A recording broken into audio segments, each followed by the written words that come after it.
We are now joined by Bill Koch of the Providence Journal, a guy that has covered all college hoops teams across the state for quite some time. This past season, of course, spending a lot of time in Smithfield covering the Bryant Bulldogs, who were then led by Phil Martelli Jr. Bill, first of all, thanks for coming on here. And second of all, what was your initial reaction when you saw the breaking news last night about Martelli Jr. going to VCU? Yeah, the coaching carousel, Sam, it never stops spinning this time of year. And you look further down the road at a place like Virginia, where Ryan Odom is hired away from VCU, and all of a sudden the dominoes fall into Smithfield, and Phil Martelli is hired away to a place where he has a family connection. It is one of the best jobs in the Atlantic 10. It is unquestionably a step up for him. And with significant pieces of his roster at Bryant moving on, the time is right. And sometimes you need to strike while your name is hot, and Martelli is certainly in that situation right now. Were you surprised how quick it was? And we know that we had a feeling that Martelli might get another job down the line. But were you surprised that, after 2 years, he was able to make this jump?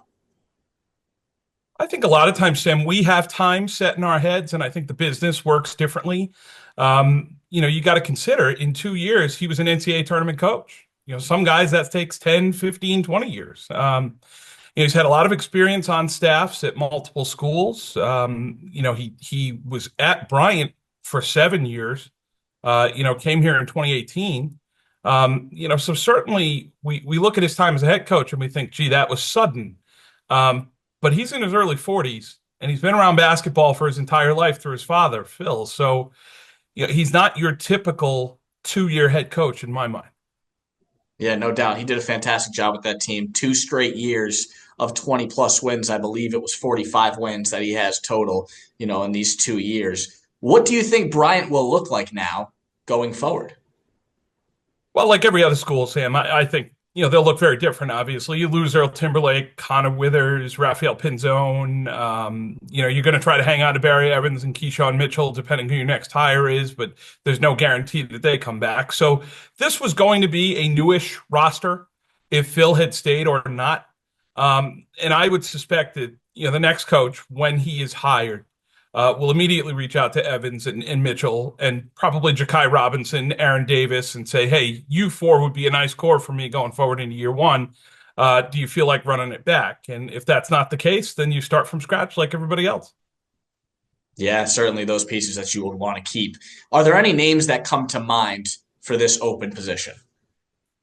Yeah, I mean, we never know, obviously. You want to look at someone sort of in the mid-level, like Jared Grasso was hired away from Iona. He was the number one assistant there.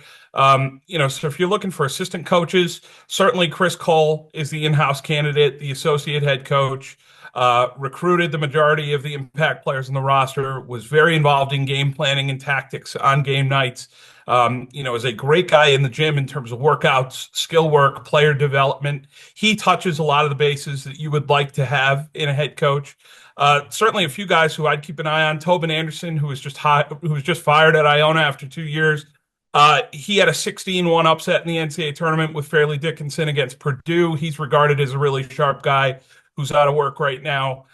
Guys with ties to the area, TJ Sorrentine was a finalist at Central Connecticut State. He's moved on to the NBA with the Washington Wizards. It's worth a phone call to ask if he'd want to come back to college. Same with Bob Walsh, who's head coach at Rhode Island College. He's been on staff at Providence, at Iona, at St. John's.